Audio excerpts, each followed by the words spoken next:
Matthew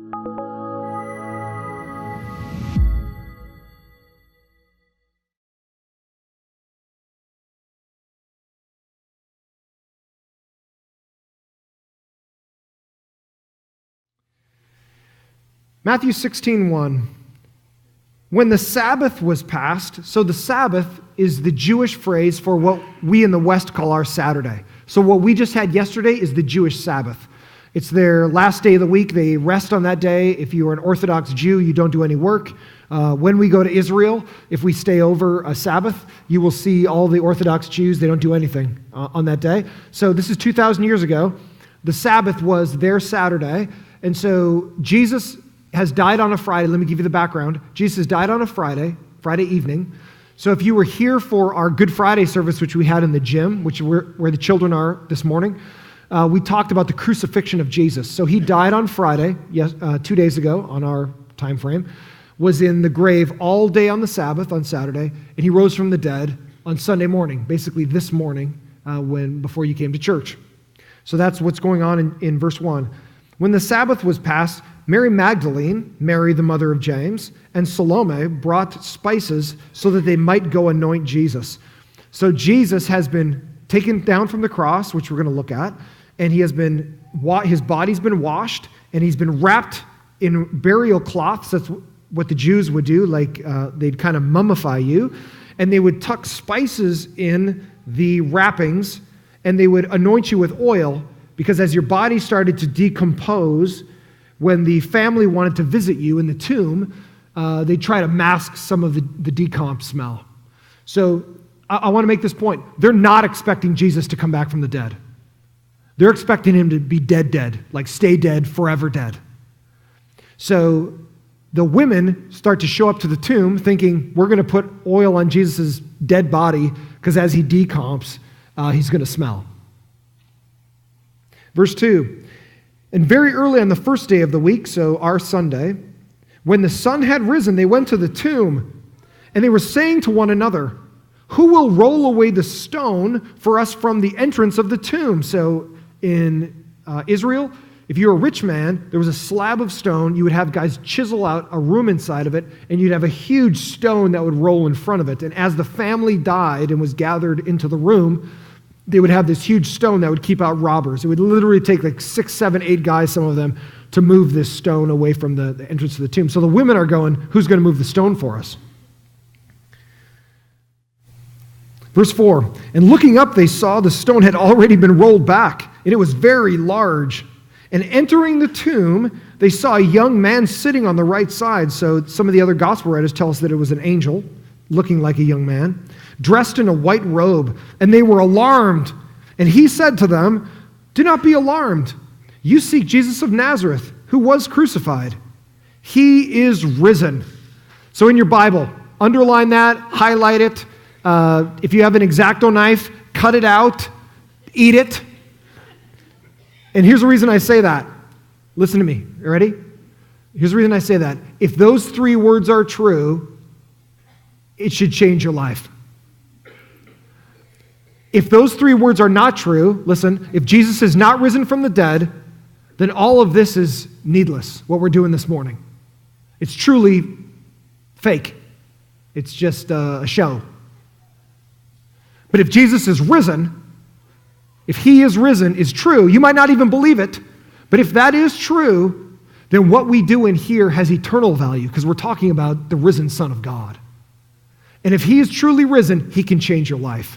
Listen, if Jesus isn't risen, if he died like you and I probably will someday, then he's just a regular guy, had some good religious teachings, and let's just move on with our lives. I'm going to be honest with you. If those 3 words aren't true, I'm not a Christian. I don't need religion. This might surprise some of you because you're like, oh, you're a pastor, you have to be some like religious guy. I have 0% religion in me. What I have, though, is I have a deep desire to know truth. And Jesus has transformed my life. So I know that he's risen. I know that this is true because Jesus has changed my life. So you can't have it both ways. You can't have, it might or might not be true. Listen, if Jesus is not risen from the dead, stay an atheist. Be agnostic, whatever you want to do, because at the end of the day, it's all fake. But if Jesus is truly risen, it should change your life. And that was totally free. Okay, I move on. He is risen. He is not here. See the place where they laid him. So there was a huge stone slab inside the tomb where they would lay him, where he would slowly decompose. But go, tell his disciples and Peter that he is going before you into Galilee. There you will see him, just as he told you. And they went out, and they fled from the tomb, for trembling and astonishment had seized them. And they said nothing to anyone, for they were afraid. Now, when Jesus had rose early on the first day of the week, he appeared first to Mary Magdalene, from whom he had cast out 7 demons. And she went and told those who had been with him, his disciples, as they mourned and wept. But when they heard that he was alive and had been seen by her, they would not believe it. So not even his disciples believe her, and she says she's seen him. After these things, Jesus appeared in another form to 2 of them as they were walking in the country. And they went out and back, and they told the rest of the disciples, but they didn't even believe them either. Verse 14, afterward, Jesus appeared to the 11 themselves as they were reclining at the table, and he rebuked them for their unbelief, underline this, and the hardness of their heart, because they had not believed those who saw him after he had risen. And he said to them, go into all the world and proclaim the gospel, the good news that he's risen from the dead, to the whole creation. So I grew up in northern Minnesota. I grew up in the sticks. Anybody from the Midwest? Any got Midwestites in here? Okay, good. Some of you guys know the torture. Okay, awesome. So I grew up in northern Minnesota, and it's winter about 314 days out of the year. So you can basically just choose a day, and you're probably going to be in winter. Right now, in basically January, February, March, it can be super cold there. I remember winters as a young man where it would get 20, 30, 40 below zero, so literally 70 degrees below freezing, not as a wind chill, but as a legitimate temperature. It's one of the coldest places on earth. And so around us is a bunch of lakes. I grew up on a resort next to the Chippewa Indian Reservation. And so around us is lakes everywhere. Well, when it gets cold, especially in the early winter, the ice starts to rapidly freeze over. Now, as it gets colder and colder and colder, the ice gets thicker and thicker and thicker, sometimes a couple feet thick, so thick you can drive a semi out onto the lake. You could literally set up a city on the lake. It has that much strength. Well, I can remember sometimes when the lake would freeze over, a couple times when I was growing up, that I was excited to get out on the ice. And one of the ways I would get out on the ice is on a snowmobile. And so my dad, I remember one time, I said, Dad, dude, I think the lake's frozen over. I think it's strong enough I can take the snowmobile out on the lake. And it had just started to snow. It's like the first snow of the year. So it had been cold for a while, and then it snowed. And I was like, Dad, I want to take the snowmobile out. And my dad's like, you know what? I don't think it's thick enough. Don't take the snowmobile out on the ice. And I took that into consideration as a teenage boy, and I decided to not listen to my father's advice. And I took the snowmobile out on the lake. And it's one of those moments that you know when you've done the wrong thing and it's too late. Because I remember just getting out onto the ice, so it's near the shore, so it's pretty shallow. I remember just getting out onto the ice, and if you've ever been on ice that's heaving or cracking, it goes twing, twing, twing, and it's cracking. You hear the fractures going. And I remember this, it's going twing, twing, twing, twing, and it was like a bad movie that I just happened to star in. And I remember gassing the snowmobile, and this whole back end broke through. And I'm going, boo, and the snowmobile's sinking into, it's probably an $8,000 Arctic Cat snowmobile is sinking into the water. And only by the mercy of God was I not far out enough so that the back end of the snowmobile actually hit the bottom of the lake. So it was salvageable. But the reality is I couldn't go forward. I was stuck. There was nowhere for me to go. You know where I had to go? I had to go back to Dad. And that was a whooping that I remember to this day. True story. And the only reason I got out of that situation was Dad came. And Dad had mercy on his son. And he brought the truck with a winch on it. and pulled that snowmobile, his snowmobile, out of the ice.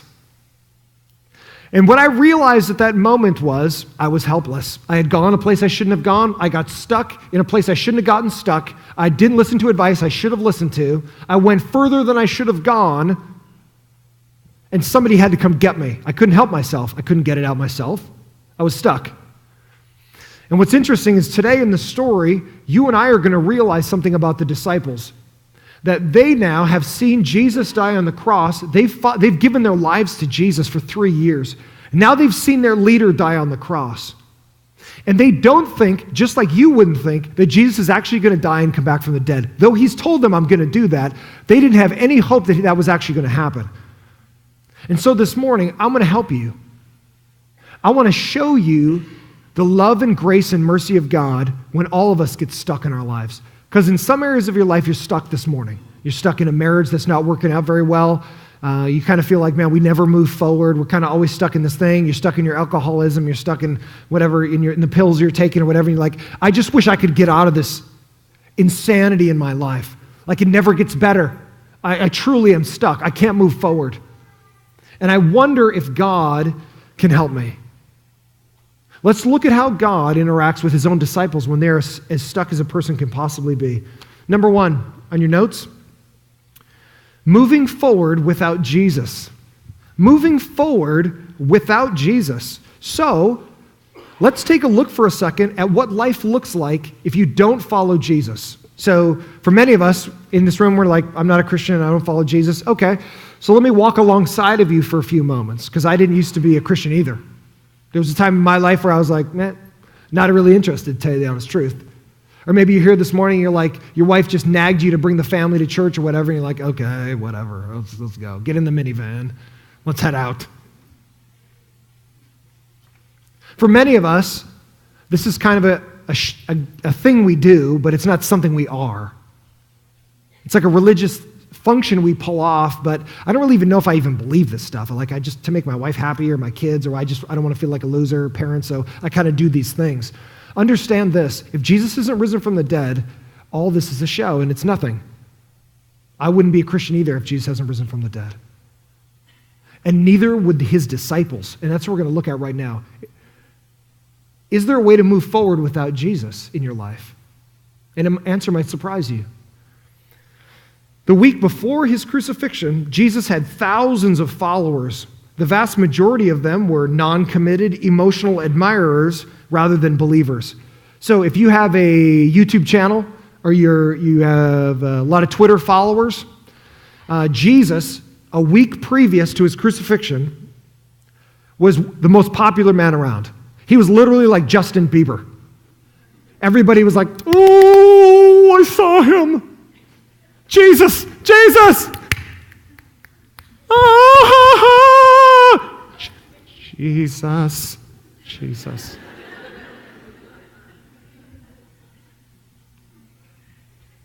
Thousands, throngs of people coming to be near Jesus. They want to touch him. They want to be close to him. He's a rock star.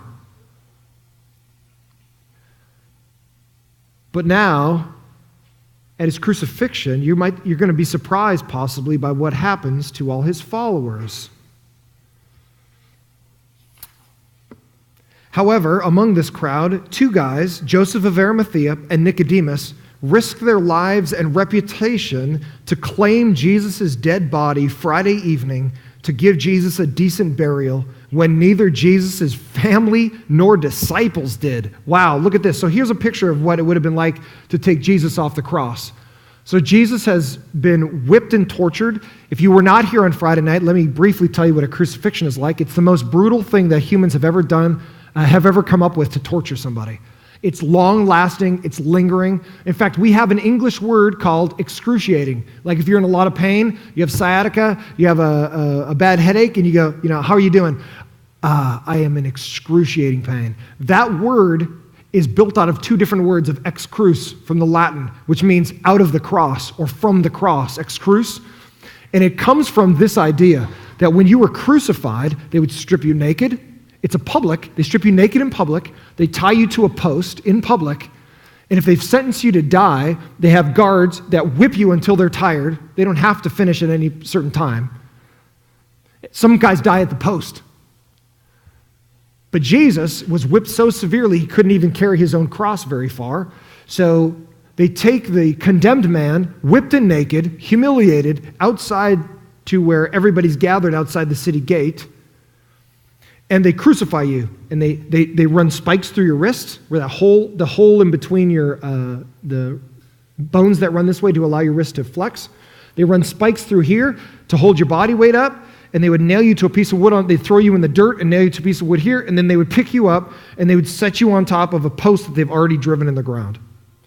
And you would hang there, and the only way you'd be able to breathe when you collapse, when your lungs collapsed, is to pull up on the nails in your wrist and push off the nail in your foot to be able to get a breath, and then you would drop back down. And you literally would do that for hours until you couldn't do it anymore, and then you'd suffocate to death.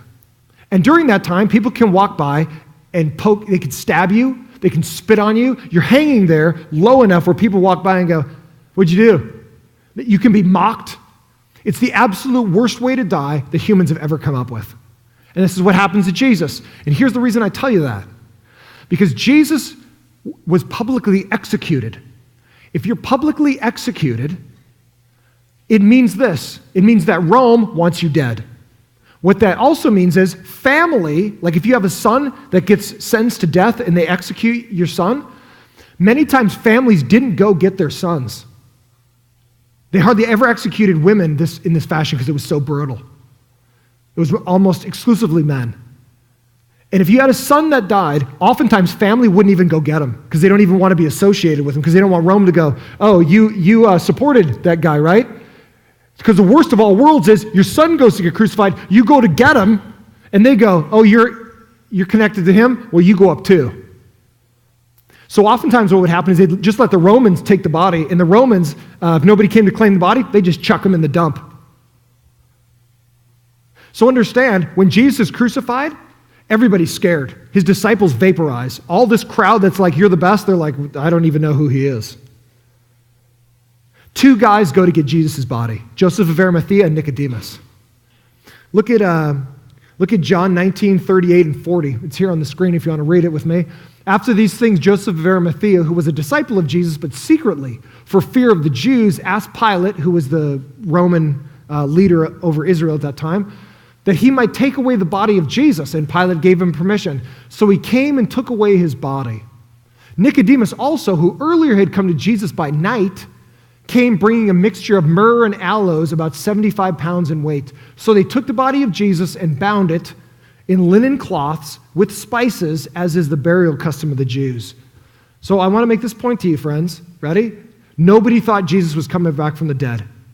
It's not a religious thing. They weren't going, "Oh, of course, everybody comes back from the dead." Or, "We totally believe you, Jesus. You're going to come back, of course, because you said so." Jesus even said so, and they were like, "Nobody comes back from the dead. You're going to be dead forever. That's why we put spices on you. That's why we soak you in oil." You want to know what's wild?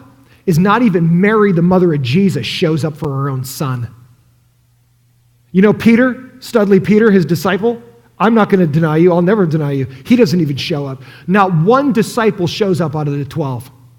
Not one family member comes to get Jesus, including Mary. You know who Jesus is left to before he gets tossed in the dump? Is two guys that risk their lives and their reputations to go get Jesus' body. And they don't even have any belief that he's going to come back from the dead. They're just like, "We can't just let this guy be thrown in the dump." So they have no hope. There's no hope in Jesus right now. It's over. You got fooled. Disciples got fooled. You guys believed somebody that was a fake. Anybody ever been fooled? Maybe by your teenagers? When they said they were going to be somewhere and you're like, "Where were you?" "I was at the mall." "No, actually, I was at the mall. I didn't see you there." I mean, not that mall. I meant the one in Wyoming. Would you like teleport? How'd you get back and forth? Like, amazing. "Yeah, Jesus picked me up and teleported me to Wyoming." Or like you let your kid take the car and it comes back, your new S-Class Mercedes, and there's a scratch all along the side of it, and you go, "Son, who scratched this car?" Not me. Wait, didn't you just get out of it? Didn't you just drive this car? And it wasn't scratched when you got in it. Didn't you just go to Dairy Queen 13 minutes ago?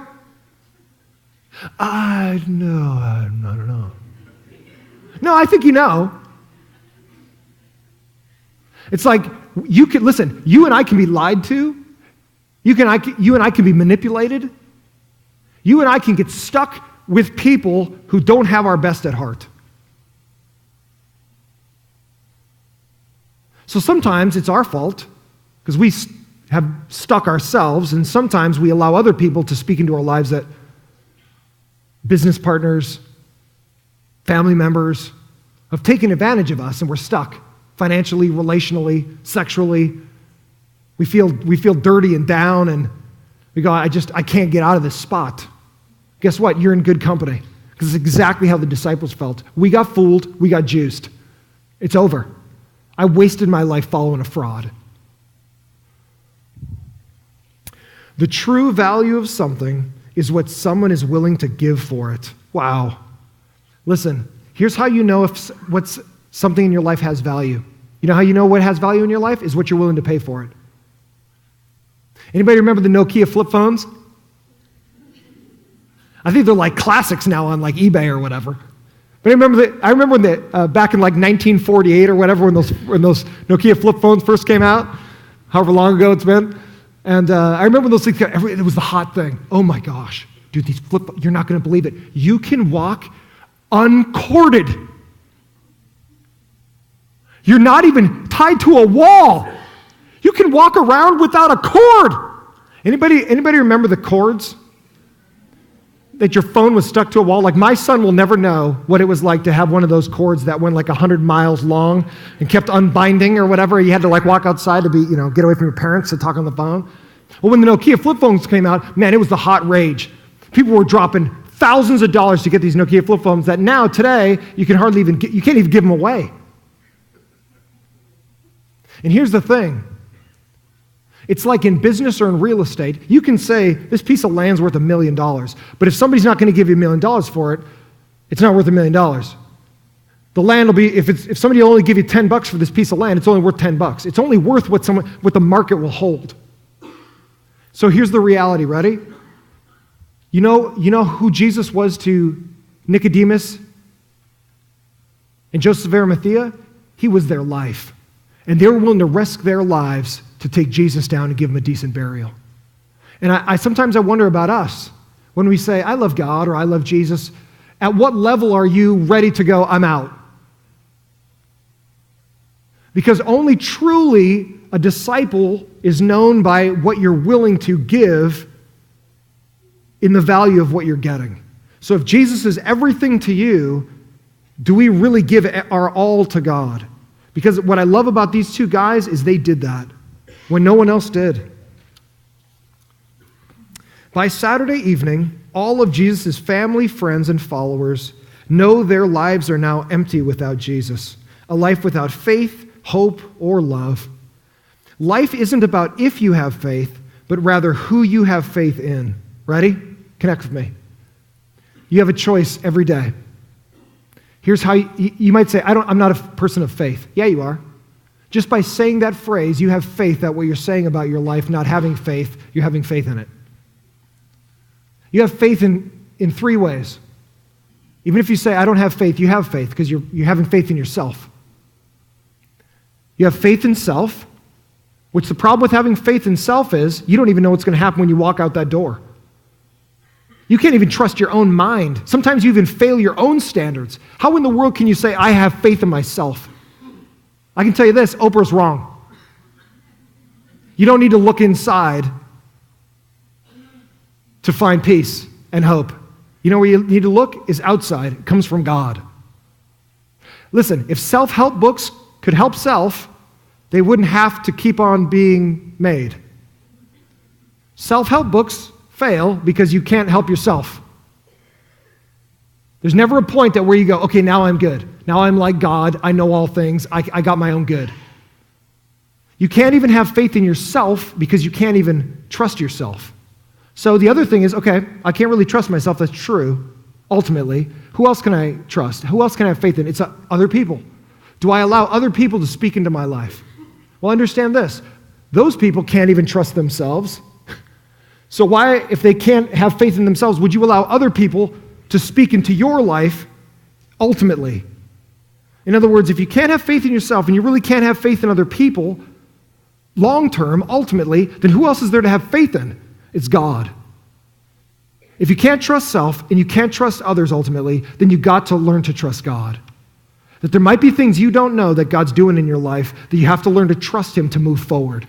Because here, you're going to get stuck. I can guarantee you, trusting self is a one-way trip to a train wreck. Most of us in here have trusted ourselves our whole lives, and our lives are not great. They're not better. We're not moving forward. We don't have answers to life. And other people just give their opinions, but they don't even know what's going on.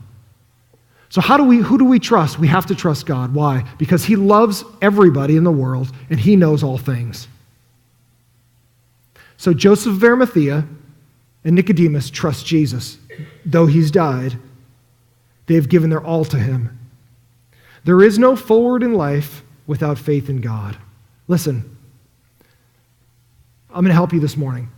You will not move forward in life unless you put faith in God. I know you're smart. I know you're super smart. You're an intelligent person. But you're not smart enough to even run your own life. Stop having faith in yourself. It's a facade. It's a fake thing. It's a fake thing of our society to say have faith in yourself.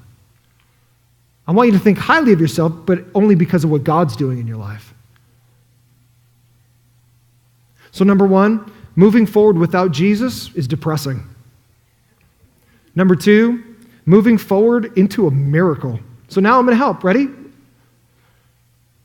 Having faith in self or other people is literally a nosedive, which all of us have done that. Most of us our whole lives. I trust myself or I trust other people I love. But ultimately, it gets us nowhere. God's now going to pull us out of this nosedive miraculously. And we're going to see how He does that with His disciples as well. Sunday morning, faithful women go to put oil on Jesus' decaying body. Going to the tomb, however, the stone's been rolled away, and an angel inside proclaimed the good news that Jesus has risen just as He said. Amazed, they eventually go tell the disciples who don't believe them. So imagine you're one of the disciples. Jesus said, I'm going to come back from the dead. Just wait for me. Oh, Jesus, okay, whatever with that. He comes back from the dead. Some women go to the tomb. They're ready to put oil on His body because it's going to decay.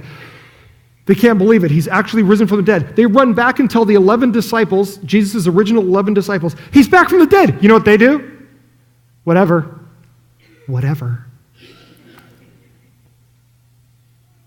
Women, you're not even educated. You don't even know what you're even talking about. People don't come back from the dead. Live in your little mystical fairy tale of Jesus coming back from the dead, but it's not for me. You want to know why? Because I'm a businessman. I believe in real things. So go live in your fantasy world. It's not going to be for me, I can tell you that. So I love the disciples' honesty, but I don't love that they have more faith in themselves than they have in God. And God's going to correct that right here. Amazed, they eventually go tell the disciples who don't believe them. On Sunday evening, inside a locked room during dinner, Jesus appeared, and His first word to His disciples is peace. Imagine this moment. You feel like you've believed in a fraud. Somebody ripped you off for years, and at the end you realize you're the dope. You got jacked, and now you feel like, I spent my life, I spent my money, and I'm done. I'm ruined. And that's how they all feel. They're all gathered around, sitting, eating dinner. And all of a sudden, Jesus, the risen Christ, walks through into the locked room. And the very first words He says to them is peace. Peace be to you. And I can tell you, if you're not at peace, the best words you can ever hear from God is be at peace. When you feel like your life is tumultuous and you feel like your heart is just torn to shreds and no one knows but you. You literally live in your own private hell. Your wife doesn't know, your kids don't know, your parents don't know, whatever. And you just go, something's wrong with me. Life isn't bad, but man, something's wrong inside. It's disjointed and I just feel torn up and I don't know why. There's nothing like the peace that only God brings. When you're distraught, the only thing you can hope for is peace. And when Jesus walks in the room, he actually brings peace to his disciples. And they, for the first time in a long time, feel peace. He then eats fish to prove he isn't a ghost or that they are hallucinating. So somebody's like, hey, you know what, you guys pass around some of that mushroom. Things aren't good. Let's all get high together. So you know what I love about Jesus? He doesn't come in and go, hey, I'm here. I might be a ghost, but don't worry about it. Everybody just keep eating, and I'm going to take off. See you guys. Love you. See ya. You know what I love about Jesus? He comes in and he goes, everybody be at peace. I'm real. I'm here. It's true. And they all think, maybe we're freaking out. Maybe it's a bunch of stress is causing us to like hallucinate. And I love Jesus. He probably reached over the table, grabbed some fish. Do we have any fish people out here? Fish lovers? Fishermen? Fisher people? Okay, I grew up in the Midwest on lakes, and we fished all the time. And there's nothing better than good fish and nothing worse than bad fish. And I love Jesus, reaches down the table, probably grabs a chunk of some fish that came out of Galilee or whatever, and he stuffs some of his mouth and he eats this fish. And imagine the disciples going, ghosts don't eat fish. You don't have a group hallucination of a guy eating fish. That's coming right off the table. I love that. You want to know why? Because that proves what's legitimate. Jesus didn't ask them to just believe in fairy tales. He showed up and he ate something and he showed that he was real. You can have peace, not from a fantasy. You have peace because I'm real. I'm really here. I'm really here and I'm really your Savior. Sometimes the best way forward is to stop traveling away from God and make a U-turn back to truth. So I remember, true story, I remember going to Palm Springs. Anybody had the pleasure of traveling to Palm Springs?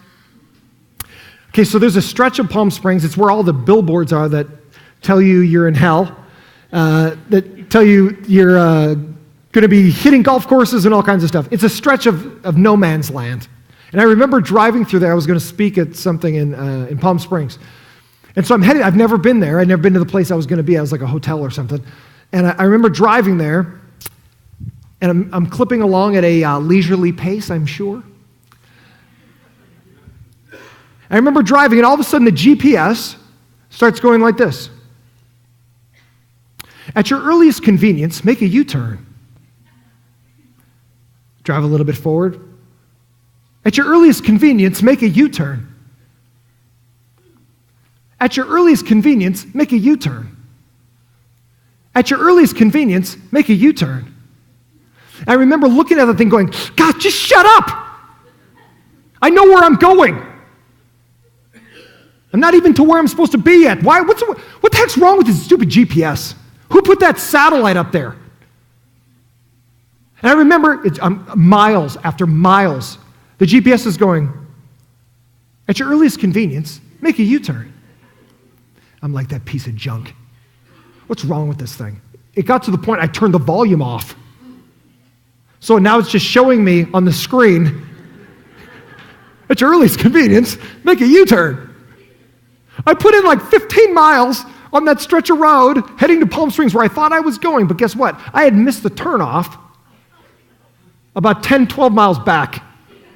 And so the GPS that I thought was lying to me, because I had more smarts than the guy that put the satellite in the air that could see everything, including where I was going, was wrong. GPS is going, I'm trying to help you. I'm trying to help you. Hey, stupid, I'm trying to help you. And I'm just like, no, you're stupid. I got this. You know what I got was lost. And I remember after finally going, dude, I think I'm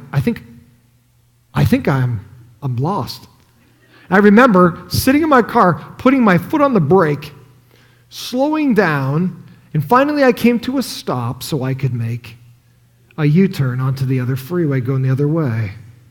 And I ended up getting where I was going, but it was like 40 minutes after when I was supposed to have been there. And I remember thinking, I didn't trust who could see better than me. I thought I could see everything, but all I could see was this much out of a piece of glass. I thought I was moving forward, but I was actually going backwards. Let me encourage you with something. Ready? Everybody in here needs to feel like they're moving forward in life. But many of us have been running from God our whole lives. We think we're moving forward, but we're actually moving away from God. We think just because we're in motion, because we're doing stuff in life, that life is going our way. But we're actually, when God is saying, stop. Stop. You know what you're doing is wrong. You know the way you're leading your home is wrong. You know the way you treat your husband's wrong. You know the way you talk to your parents are wrong. You know the way you're doing your business is wrong. You're not a man of integrity. You're not a woman of integrity. You need to stop some of this stuff. But we just keep on going. But things are going so well. But things are going good. No, everything's good. Everything's awesome. I'm going to keep on doing the way I'm doing it. And God goes, I love you. I just love you. So stop. And we go, God, you're stupid. I know what I'm doing. And God's saying, pump the brakes at your earliest convenience, which is right now. Make a U-turn. You know what's awesome about God? God doesn't say to you, you've screwed up, you're out. You've done too much sin, you're done. You know what God says to you? I already know what you've done. Let's change. The love of God will never stop for you your whole life. The love of God goes as far back as you've gone and asks you to come back.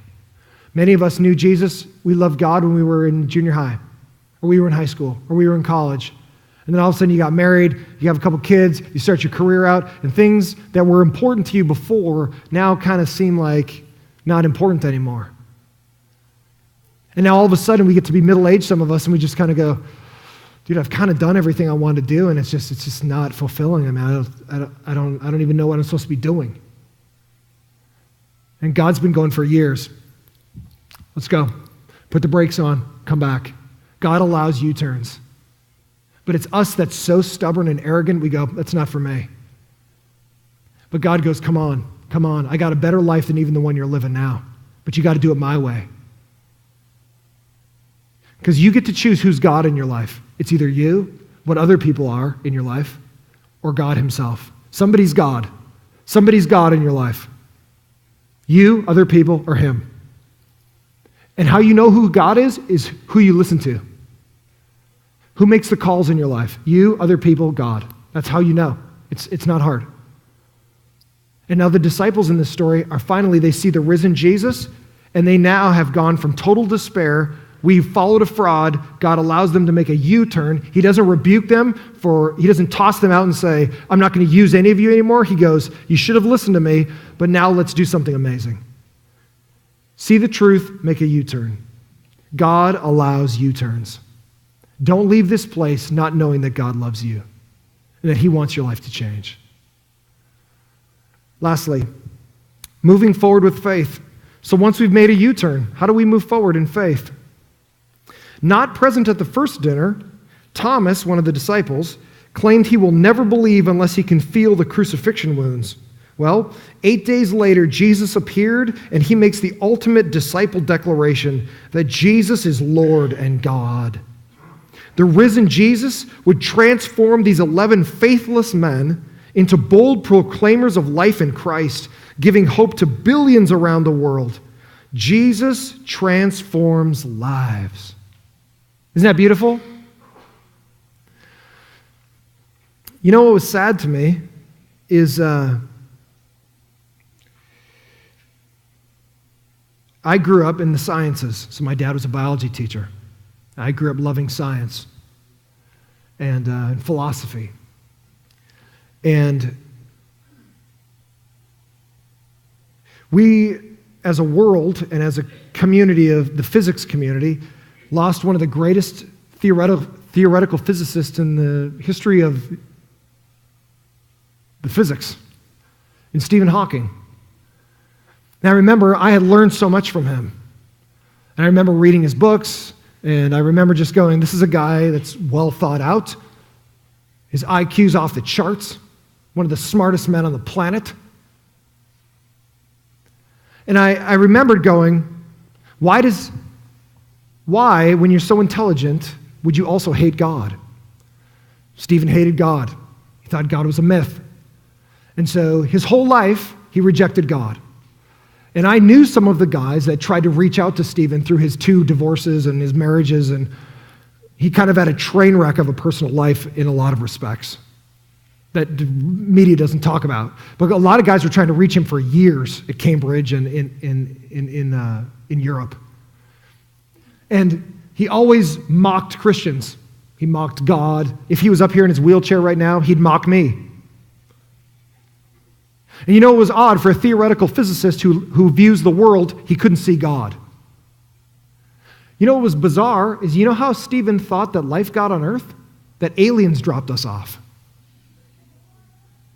And I thought, how bizarre is that when you are of such an amazing intellect that you would think that your answer to how life got started on earth is that aliens came here, or that aliens are real and here. You've never seen an alien, Stephen. You've never visited them. They've never talked to you. They never left a book. They don't exist as far as your experience goes, but yet you believe that, but you won't believe in God? You're an intelligent man. What's wrong with you?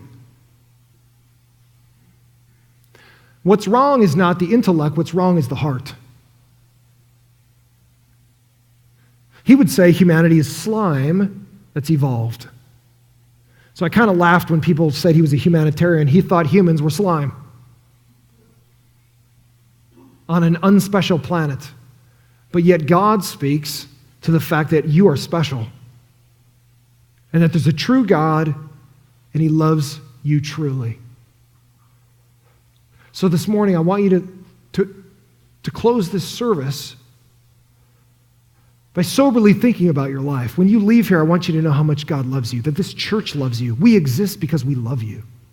We want your life to change. We want your marriage to get better. We want you to have a great job and live the life that God wants for you. But understand this, friends. It's not a matter of intellect to come to Jesus. It's a matter of how hard your heart is and how far you're running from him. But the good news is, my friend, is you don't have to leave here going, Pastor, you have no idea the garbage I'm in. If you knew actually what I did last night or what I'm involved in online, you would know that God hates me. Nope, I know this. God already knows what you're doing and he still loves you. But it's up to you if you're going to change. I can't change for you. Not even God will change you. You have to say, like Thomas did, my Lord and my God. Because it's a push of the volitional will, not an intellect. I'm putting some intellect into your mind, some information, but you got to allow Jesus to make the transformation. And that comes from a submission of the will. Jesus is real. He's not a religion. He's not a belief system. He's truly real. He is risen just as he said. And that truth will transform your life.